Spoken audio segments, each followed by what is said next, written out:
पाठिंब्यावर किंवा महाराष्ट्राच्या पूर्ण क्षमतेने दिलेल्या पाठिंब्यावर नरेंद्र मोदी केंद्रामध्ये तिसऱ्यांदा पंतप्रधान बनलेले आहे झालेले आहे।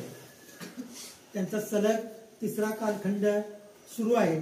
आज वयाची 75 वर्ष पूर्ण करून ते 76व्या वर्षात पदार्पण करत आहेत। त्यांचा हा जन्मदिवस संपूर्ण देशभरातल्या शाळांच्या मध्ये वेगवेगळ्या स्पर्धांनी साजरा व्हावा अशा पद्धतीचं जे परिपत्रक आहे ते परिपत्रक गेल्या 3-4 दिवसापूर्वी आम्हाला प्राप्त झाल्यानंतर त्या संदर्भातल्या सगळ्या स्पर्धांची माहिती शाळेतल्या परिपाठाच्या वेळी विद्यार्थ्यांना दिली आणि आज त्यांच्या वाढदिवसाच्या निमित्तानं त्यांना आपण सकाळी शुभेच्छा दिल्या आणि त्या शुभेच्छा देत असताना त्यांना दीर्घायुष्य लाभावं असंही शुभचिंतन केलं आणि त्यांचा हा वाढदिवस मुलांना त्यांना वाव मिळावा अशा उद्देशाने आपण आज सर्व विद्यार्थी दिवसभर वेगवेगळ्या स्पर्धेच्या कामामध्ये होतो।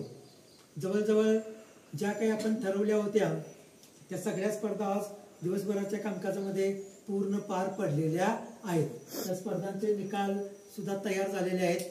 या निकाल वाटपाच्या प्रसंगी आपल्या सर्वांच्या विनंतीला मान देऊन उपस्थित असणाऱ्या आपल्या शाळा व्यवस्थापन समितीच्या अध्यक्षा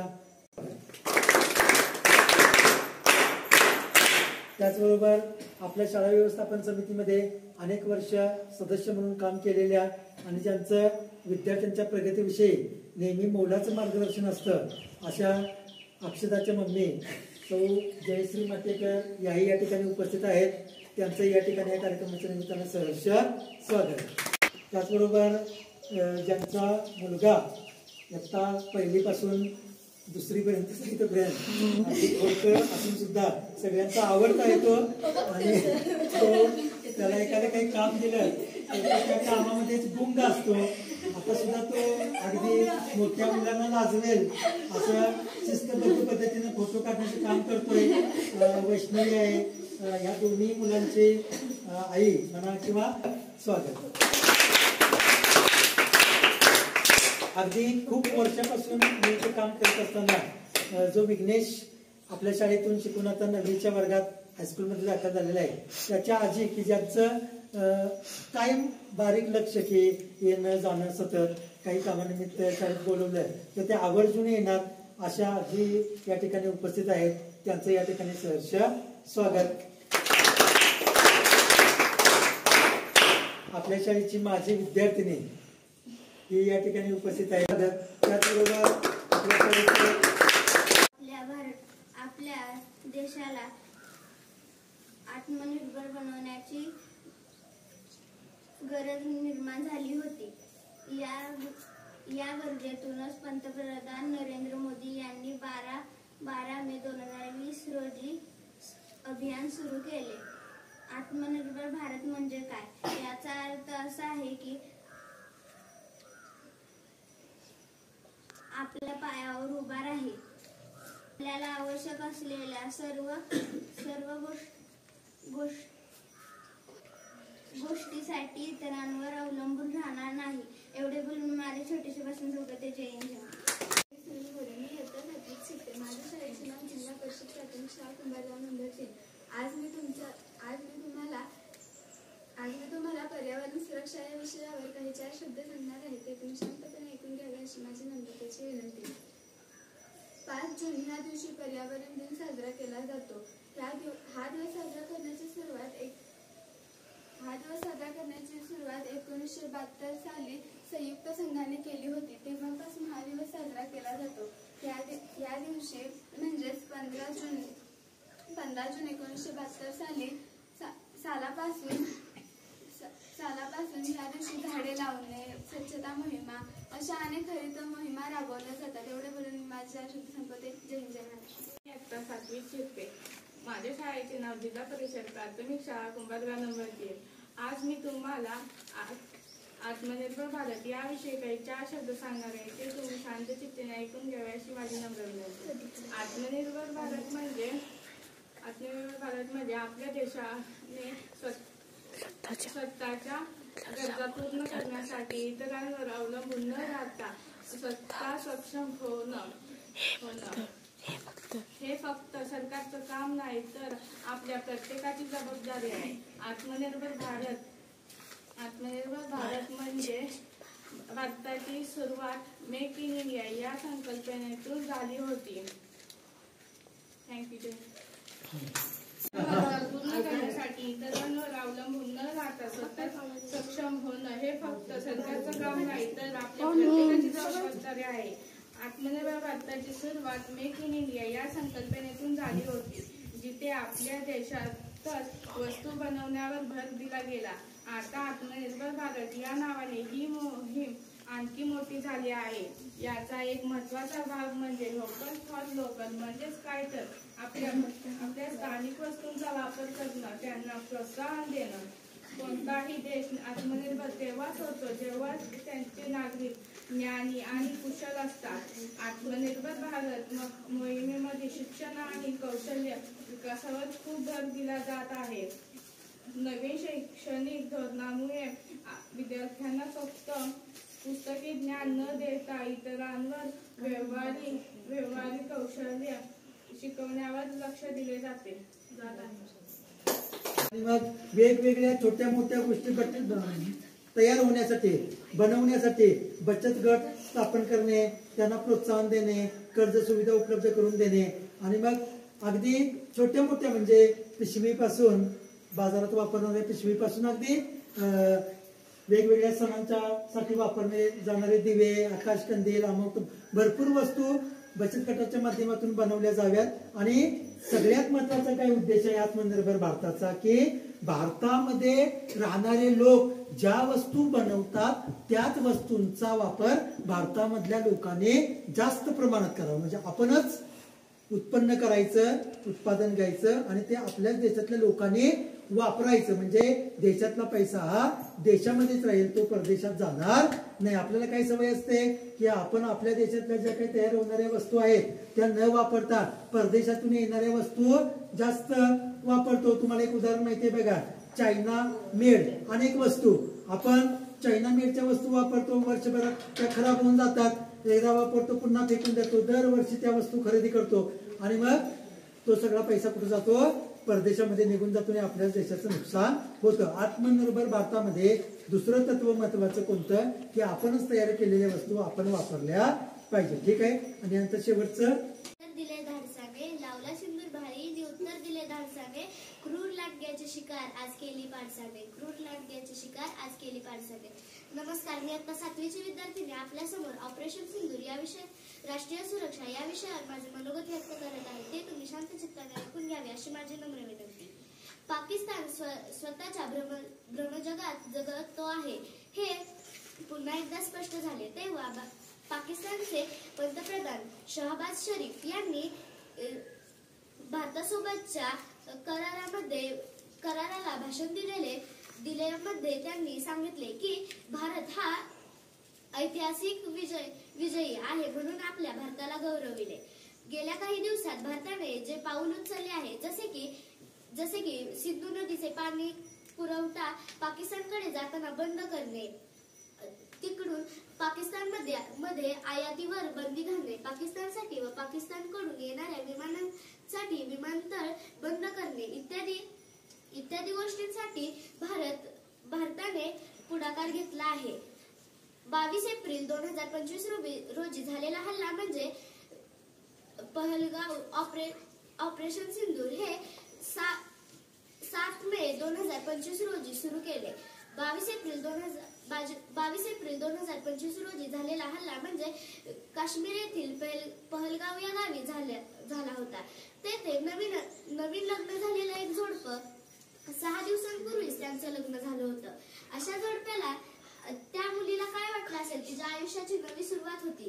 त्या आईला काय वाटलं असेल, तिचा मुलगा तिच्या डोळ्यांसमोर रक्तबंबाळ झालेला होता. एवढे बोलून मी माझ्या छोट्याशा भाषण संपवते. जय हिंद, जय भारत. असो, अडाणी असो, शिकलेले असो, लहान मुलं असो किंवा चांगला जाणकार असो, प्रत्येक व्यक्तीपर्यंत हा शब्द पोहोचलेला आहे. त्याचं कारण असं की आपल्या भारत देशाची ज्यावेळी स्वातंत्र्य मिळाल्यानंतर फाळणी झाली म्हणजे 1947ला इंग्रजांच्याकडून ज्यावेळी देशाला स्वातंत्र्य मिळालं त्यावेळी इंग्रज जाताना अगदी 2 देश करून गेले, अखंड हिंदुस्थानाचे 2 देश करून गेले, एक पाकिस्तान आणि दुसरा भारत. भारतामध्ये बहुसंख्य लोक हिंदू आहेत. भारत हा धर्मनिरपेक्ष राज्य आहे किंवा देश आहे. म्हणजे आपल्या देशानं कोणत्याही एका धर्माला स्वीकारलेलं नाही. सर्व धर्माचे लोक इथं गुण्यागोविंदानं राहू शकतात, असं सर्व धर्मनिरपेक्षतेचे तत्व आपल्या संविधानामध्ये सांगितलेलं आहे. मात्र ज्यावेळी भारतापासून पाकिस्तान वेगळा झाला त्यावेळी पाकिस्ताननं मात्र मुस्लिम हा धर्म स्वीकारला आणि तो तिथून पुढे आपल्या हिंदू धर्माचा अनादर करतो.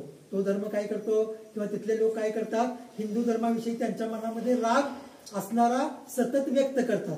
याच्यामध्ये एक चूक नक्की ते करतात की स्वतःचा देश डेव्हलप करण्याऐवजी, स्वतःच्या देशाकडे लक्ष देऊन तिथं प्रगती करण्याऐवजी विचार करणं, वेगवेगळ्या प्रकारचे हल्ले करणं, याच कामामध्ये ते आपली सगळी शक्ती खर्च करतात. जोपर्यंत ते असे करतात, कोण, पाकिस्तान मधले काही लोक किंवा जे दहशतवादी आहेत ते लोक, तोपर्यंत त्या देशाची प्रगती कधीच होणं शक्य नाही. तो हा ज्यावेळी नाद सोडून देतील की भारत हा आपला मोठा भाऊ आहे, शेजारी आहे आणि त्याच्याही प्रगतीसाठी आपण मदत केली पाहिजे आणि आपली प्रगती त्याच्या मदतीशिवाय शक्य नाही, हे जोपर्यंत पाकिस्तान मधले लोक किंवा तिथलं सरकार किंवा तिथले दहशतवादी जोपर्यंत ओळखणार नाही तोपर्यंत हे युद्ध, हे दहशतवादी हल्ले असेच चालू राहतील. पण आता जो भारत आहे तो भारत पूर्वीसारखा राहिलेला नाही.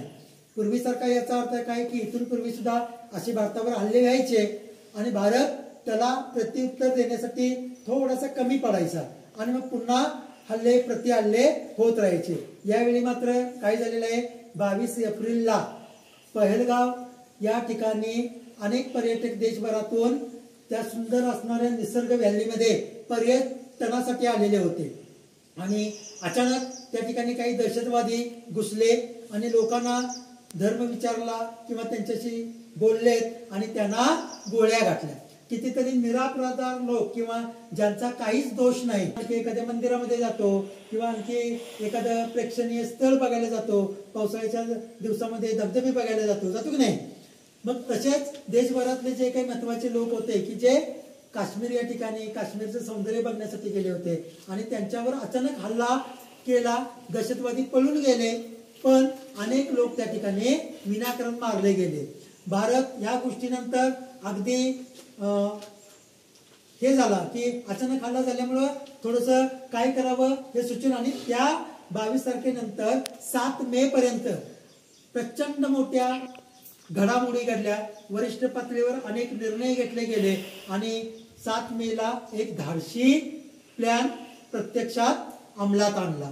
तो प्लॅन असा होता की मध्यरात्री काही ठरवलेल्या विमानांच्या मदतीनं पाकिस्तानच्या हद्दीमध्ये प्रवेश केला आणि जिथं जिथं हवाई अंतराने किंवा हवाई मार्गे जिथं जिथं दहशतवादी अड्डे आहेत ते अड्डे भारतीय लष्करानं नष्ट केले. त्यामध्ये हजारो दहशतवादी लोक, त्यांचं साहित्य, त्यांचे प्लॅन, त्यांच्या राहण्याची जागा हे सगळं उद्ध्वस्त केलं.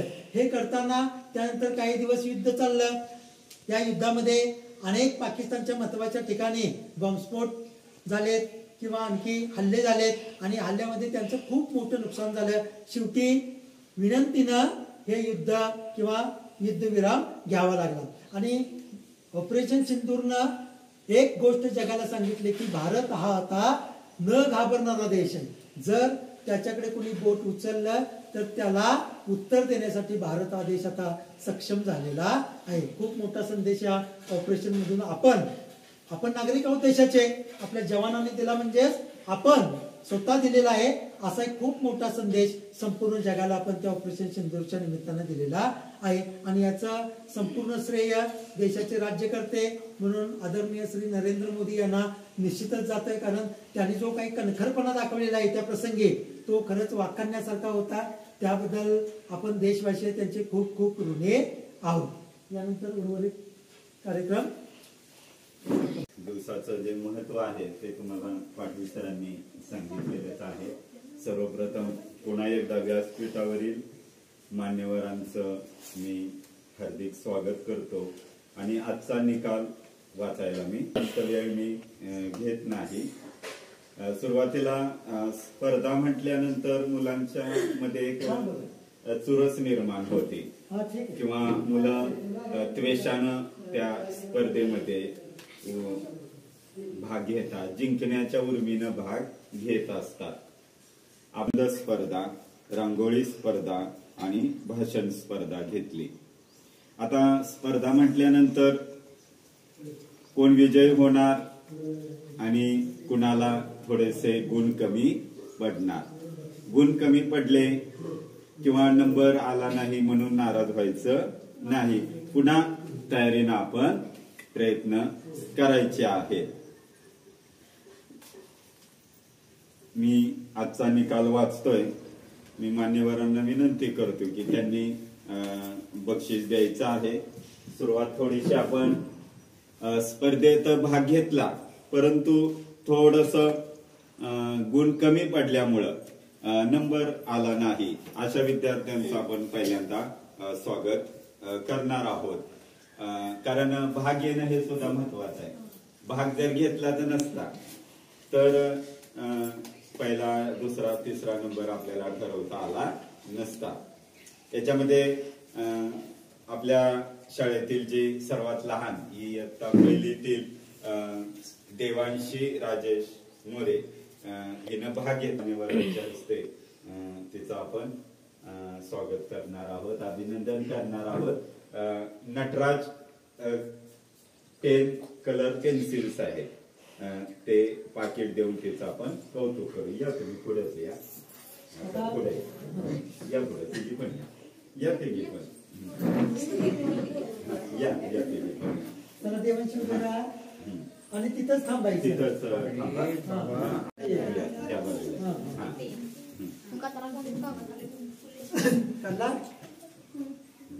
त्रिशा अमित यादव एकत्रित परत ग्रुप फोटो होईल. त्यानंतर राज रवींद्र यादव. पण असंच मोबाईल तुम्ही बसा, कधी पण असंच मोबाईल ठेवायचा इथून पुढे. हे राज दोन हात. कविता चव्हाण या. बसा राज.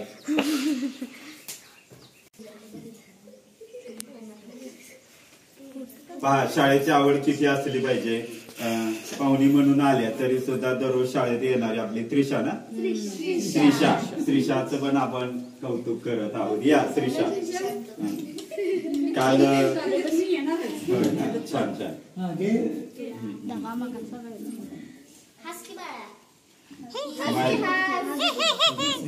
फोटो घेते.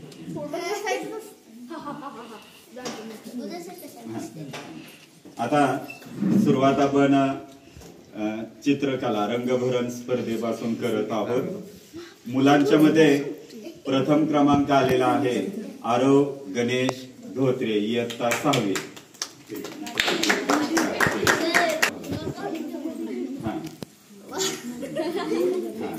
झाला एक फोटो. सर या क्या.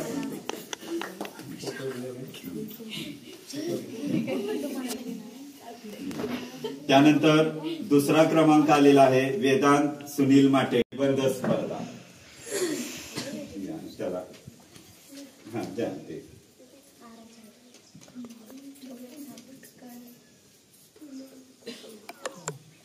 त्यानंतर नमस्कार. जिल्हा परिषद प्राथमिक शाळा कुंभारगाव नंबर 3 तालुका पाटण या ठिकाणी आज भारताचे यशस्वी लोकप्रिय पंतप्रधान माननीय नरेंद्रजी मोदी यांचा 75वा वाढदिवस मोठ्या उत्साहात साजरा करण्यात आला. या प्रसंगी विविध स्पर्धा घेण्यात आल्या. याच्यामध्ये चित्रकला स्पर्धा, भाषण स्पर्धा, रांगोळी स्पर्धा, वक्तृत्व स्पर्धा अशा विविध स्पर्धा घेण्यात आल्या आणि या स्पर्धांचं बक्षीस वितरण करण्यासाठी शाळा व्यवस्थापन समितीच्या सन्माननीय अध्यक्षा तसेच सन्माननीय सदस्य उपस्थित होते. अतिशय उत्साहामध्ये हा कार्यक्रम संपन्न झाला, त्याबद्दल खूप खूप धन्यवाद. या स्पर्धांचं जे बक्षीस आहे, मेडल आहे, हे मेडल कोळेगावचे सुपुत्र डॉक्टर अनुप अशोकराव पाटील यांनी प्रदान केलं. त्याबद्दल त्यांचे देखील खूप खूप धन्यवाद. आणि पाठीमागील जो बॅनर आहे तो Gujar engineering and aviation private limited कंपनीनं प्रदान केला. त्याबद्दल सर्वांचे हार्दिक हार्दिक अभिनंदन, धन्यवाद. जिल्हा परिषद प्राथमिक शाळा कुंभारगाव नंबर 3 तालुका पाटण या ठिकाणी माननीय नरेंद्रजी मोदी यांचा 75वा वाढदिवस मोठ्या उत्साहात साजरा झाला. यावेळी चित्रकला स्पर्धा घेण्यात आलेली होती. या स्पर्धेतील उत्तम चित्रे या ठिकाणी शाळा व्यवस्थापन समितीनं प्रदर्शित केलेली आहेत. हे आपण पाहत आहात. स्पर्धेतील जे पहिले गुणानुक्रम आहेत ते या ठिकाणी दाखवले जात आहेत. सर्व विद्यार्थ्यांचे तसेच शाळा